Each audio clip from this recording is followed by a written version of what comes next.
like to an hour run. There's a 10k. Okay. So don't go to our Facebook page and click on any live video link if we do not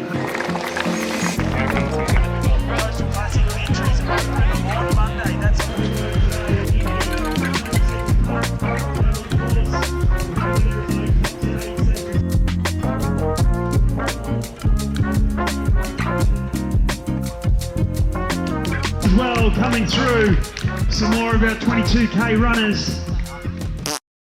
Hello, welcome back. This will be a tiny bit of like a different video format in the sense that rather than vlogging my week, I think I'm just gonna like sit down and talk a bit about how I'm doing here. And I kind of just want to compare my experience in Australia compared to my experience in the UK. Because I've been here for around 4 months now and I have quite a few thoughts. So I will be mainly comparing London and Sydney and my experience being a student in both those places. But first, I want to say thank you.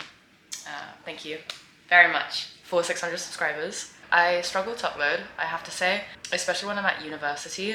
The academic expectation I have for myself sometimes means that I'm not always the most diligent with uploading as much as I want to be. It's very nice that people watch my videos and it's nice to know that they're watching and know that they're subscribing. Yeah, even though like I don't say in my videos like, oh, thanks for subscribing, but yeah, it's nice, you know? So anyways, enough of that. Thank you very much. And back to the main topic, basically comparing. Well, I don't know if it's even comparing, but just like talking about my experiences in Australia. So I've kind of like split up my thoughts into sections, and I want to start off with lifestyle and culture. From the cities that I've been to in Australia, and I haven't been to many. I've only been to Melbourne and Sydney, and I had a layover in Adelaide, but I don't think that counts. From what Australians have said and from what I've observed, Sydney is a pretty corporate city, if not one of the most corporate cities in Australia. It's a little bit more like rush and not so much relaxing, especially the CBD. I know when I went to Sydney first like a few years ago, I thought that the city was going to be the most lively part, when actually that's really not the case with Sydney. It's actually quite backwards in the sense that the outskirts, for example like Newtown or Marrickville, or I think I could even say Bondi, even though Bondi is pretty touristy from what I've gathered. But like, yeah, the city is very like corporate. However, in saying that, I think London is even more fast-paced. When I was in London, one of the biggest things I struggled with was feeling like I could escape it. Like I never felt like I could leave London. Like it was so fast-paced and it was actually quite overwhelming at times. However, Sydney is just not like that at all. Like it's considered corporate in Australia, but I really don't get a very corporate vibe from it. You get it in the CBD, but then that's about it. Whereas in London, I never really felt like I could escape it. I think that was also just because there's so many more people in London. But Sydney is actually a lot more laid back than London, and I really like that about it. From the people that I know that work in London compared to the people that work in Sydney that I know, is there's a lot more of a work-life balance, and there's a much more healthier work-life balance in Sydney than there is in London. And that's just from what I've heard. Because I've had like jobs in London, and I agree there isn't really much of like a corporate work-life balance there. And this kind of leads me on to my second point. There's a lot more of a beach culture, and number one, it's just because it's a lot more accessible than the UK, and the beaches obviously are here are nicer, the weather's warmer, you guys have some really nice coves where you don't get many waves, and that is, I guess that's like the equivalent to like our Mediterranean. However, we can't really access the Mediterranean unless we take a flight, which is just not feasible. Whereas you guys can just go like, I don't know, 10 minutes down the road and there's a beach. And because of that, I feel like there's a big exercise community that's around water sports and the beach. I'm an early getter-upper. Like I try to rise when the sun is up. So in the morning sometimes, there was this one time I went like cycling somewhere, and like 6 a.m. it's like packed. That's when like everyone seems to go out, at 6 a.m. in the morning. And that really shocks me because I don't think that's the same in the UK.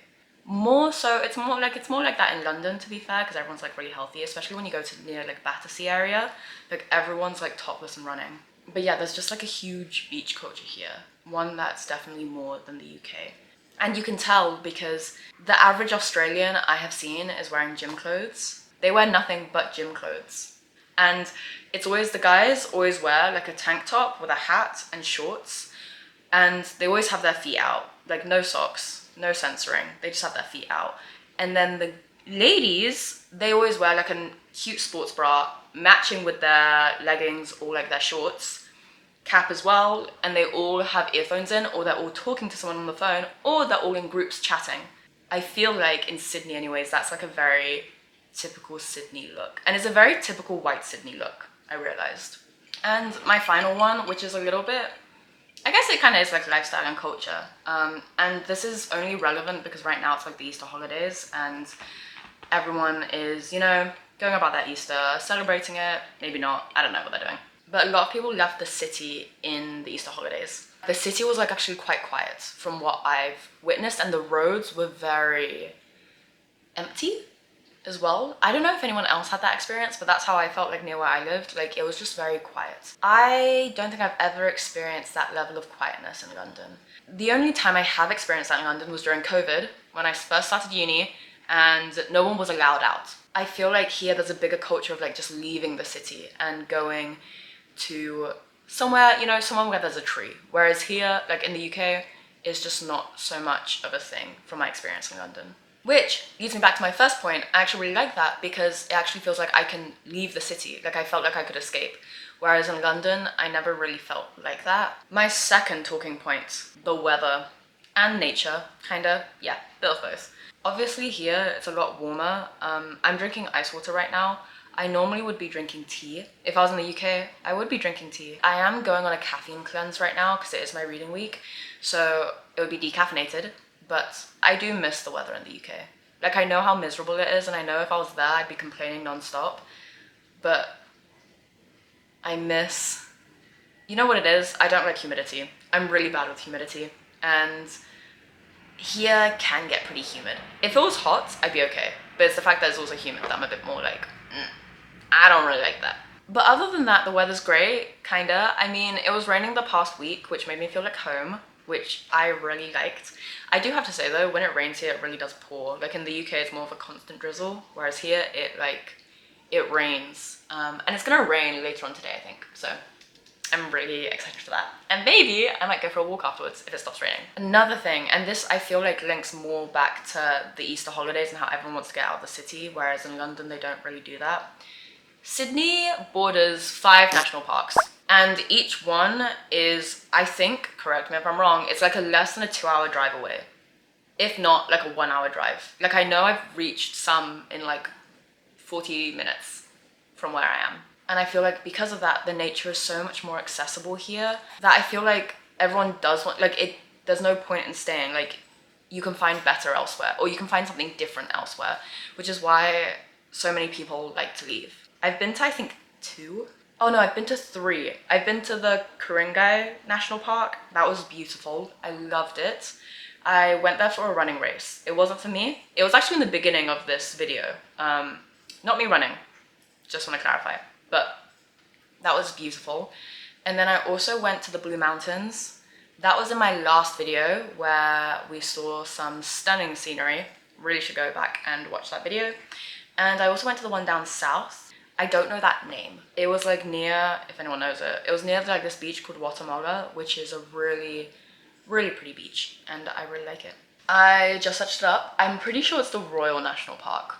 So it's that one. Yeah, really great. Loved it. So fun. So I understand why people want to leave the city, because especially the CBD, I'm not joking, there's like nothing to do there. I think that's definitely one of my favorite things about Sydney. The fact that you can leave and you can go to somewhere that's like really fun and interesting and exciting and something that's very different, and escape from everyone like in the city, because the nature here is so remote. Like you can keep on driving and not see anyone for like half an hour. And I know in the UK, I never got that. So like if I was in London and I was like, I want to escape, where can I go?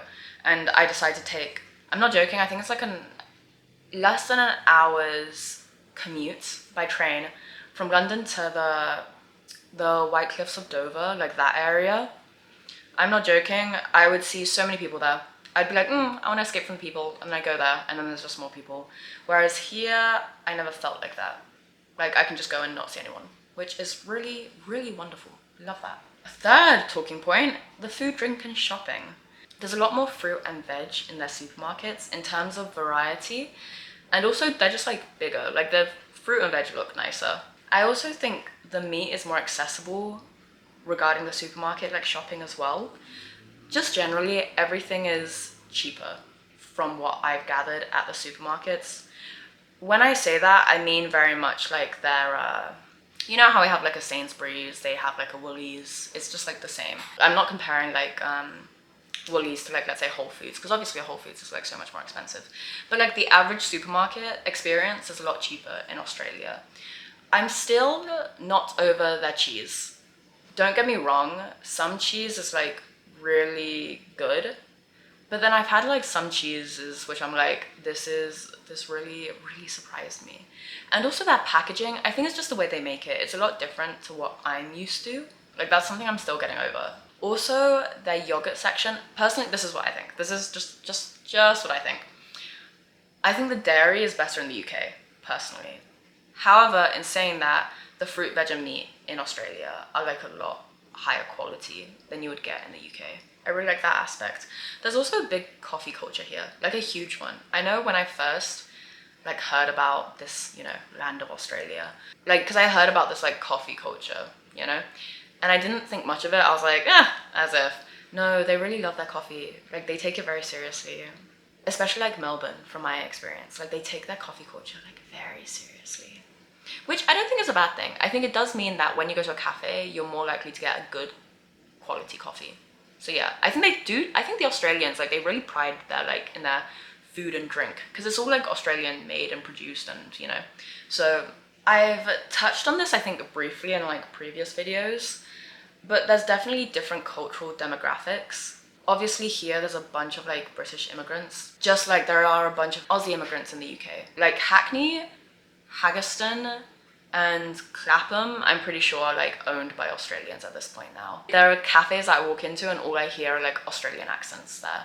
And here it's very similar, except for I also hear a lot of Irish, which I didn't expect, but also like I did, you know, it doesn't surprise me.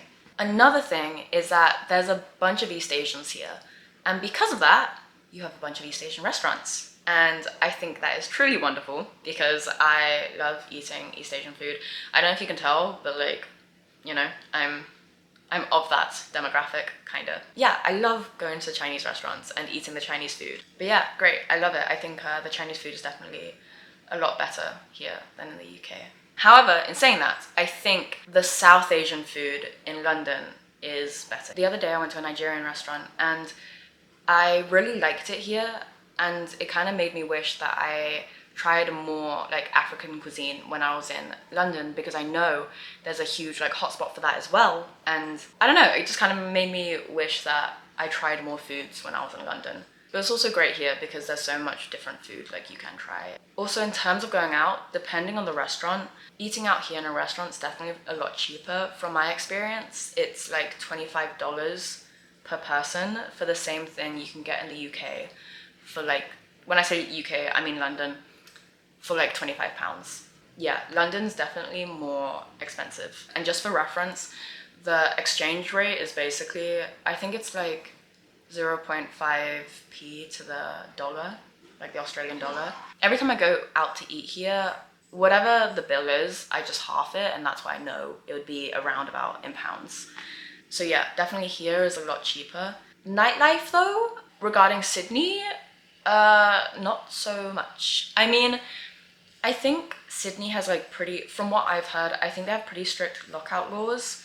I don't know if they're planning to do anything about that, but I think because of that, a lot of bars and clubs and stuff, they just don't have any like financial incentive to open or like to serve drinks late. And because of that, I'm not joking, there's like no like nightlife. Like I don't think there's any in Sydney, like at all. In different states, I think they have different laws, so I think it's like significantly better in Melbourne, but definitely Sydney, there is little to none. I mean, I kind of get it because, you know, a bunch of things happen when you're like out late and you're drunk. But yeah, I think that's definitely something that London, I mean, there's always something to do in London. Like if I wanted anything in London, I know I could get it.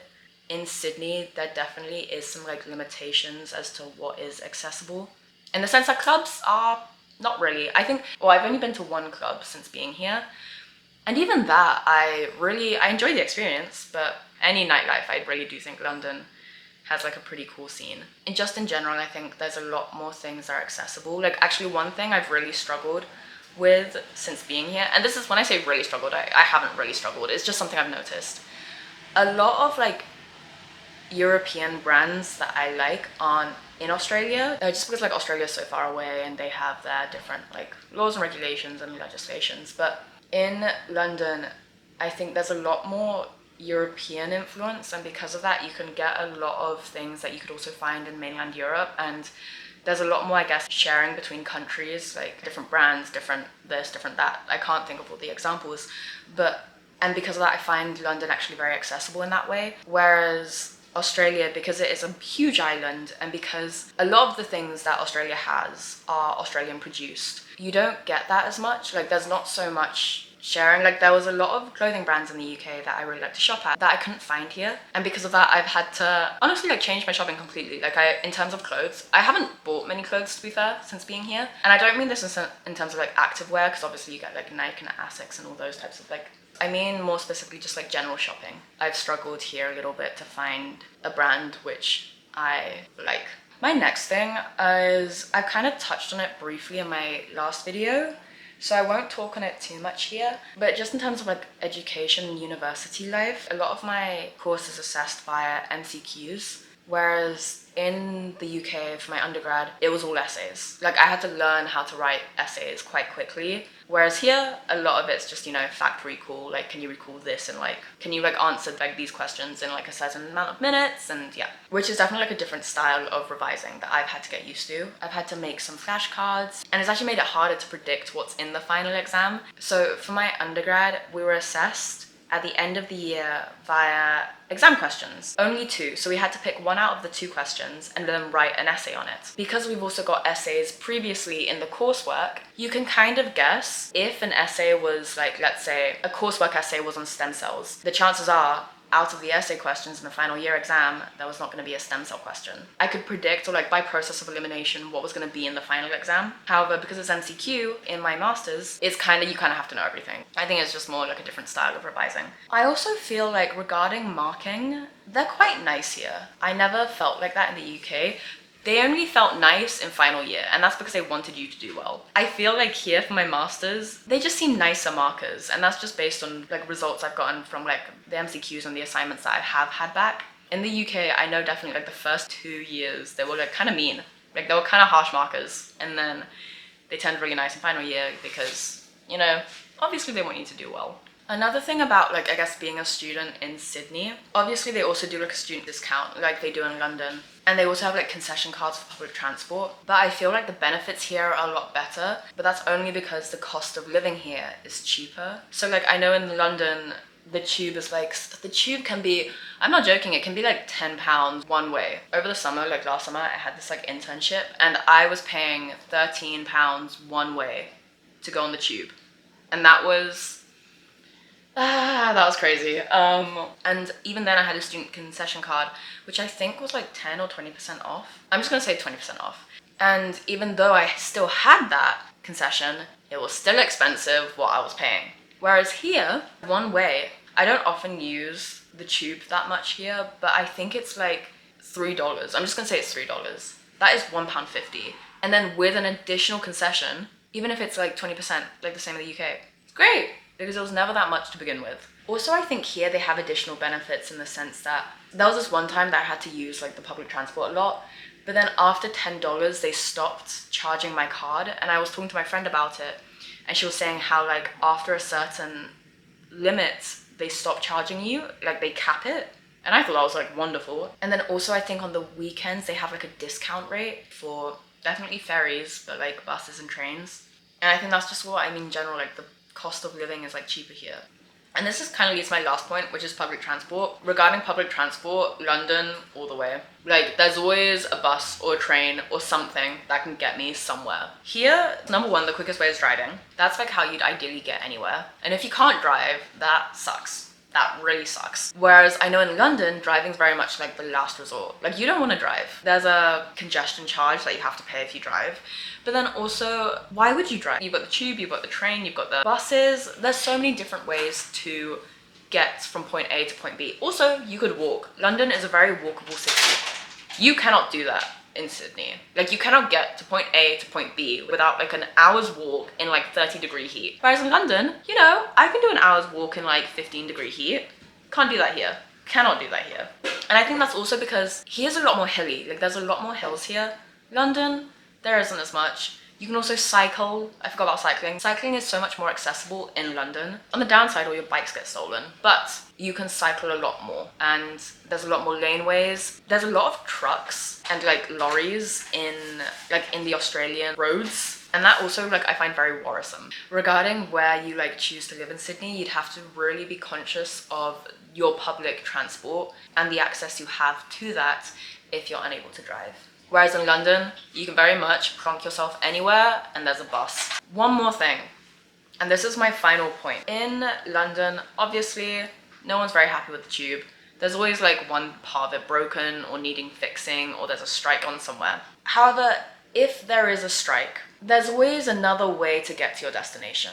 You can cycle. There are those like Santander bikes everywhere. Those e-scooters, like those Lime bikes. You could walk if it's not very far. True, it might be half an hour, but like, you know, you can still walk it. You can take a bus. You can take an Uber. Like, there's so many ways. If there is a tube strike, there's so many ways to get from point A to point B. In Sydney, from my experience of those like train strikes that they have here, you really don't have many options. I mean, number one, I think because like, I guess Australia as we know it is a very new country, and it's a very large country as well, and because of that, it didn't have as much time to make a lot of rail networks. And this is the same I find with Melbourne. In order to get anywhere, you kind of have to go into the city and then out again. So even if you want to go from like, let's say like here to here, you have to go in and then out again. And there only tends to be like one line that gets you in from where you live and gets you out to where you need to go. Whereas in London, you very much could just go there. Like, there's a way to get you directly to where you need to go. So many different lines overlap with one another that you will be able to get to where you need to go, no matter how long it takes you if one line is down. Whereas in Sydney, if one line is down, that's quite a lot, especially when that line is the only way for you to get into the city. And when I say that, I don't even mean like from the outskirts of the city. You could be living like in a city east or in a city south or west or whatever, and you still can't get to where you need to go because the one tube that gets you in cannot take you in or out. And from my experience on the train strikes, there have been multiple times that I've turned up at the station and they'll say the next train is coming in 5 minutes. It just never arrives. And then the announcer would have to be like, oh, hey, just so you know, the train is over an hour. We don't know when it will arrive. And there seems to definitely be like a lack of communication between like the train drivers and I guess like the operators, because the public never knows when it's going to arrive because the screen says in 5 minutes. Even the website, like when I've gone to New South Wales website, it says the train will arrive in 5 minutes and it just never arrives. In London, if there's a strike, they will tell you that it's going to arrive in like 15 minutes, which actually is a long wait for us because for us, we expect tubes to arrive every like 2 minutes. So yeah, if there is a strike, if there is any delays, they will tell you. They'll be like, the train's going to arrive in half an hour. The train's going to arrive in 20 minutes. So you know when to expect this train or like this tube. I use train and tubes interchangeably, I realized throughout this video, so please excuse me. But yeah, it's just not the same here. They don't tell you at all. And that is my final points. I hope you enjoyed this video. This is definitely more of like a chatty video. Yeah, I just wanted to update you guys on how I've been doing and what I've been doing and just how I've been finding it here. But yeah, I hope you guys have a lovely day and hope you guys enjoyed this video and maybe learned something new. See ya, bye.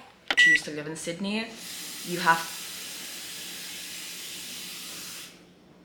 you can very much plonk yourself anywhere and there's a bus.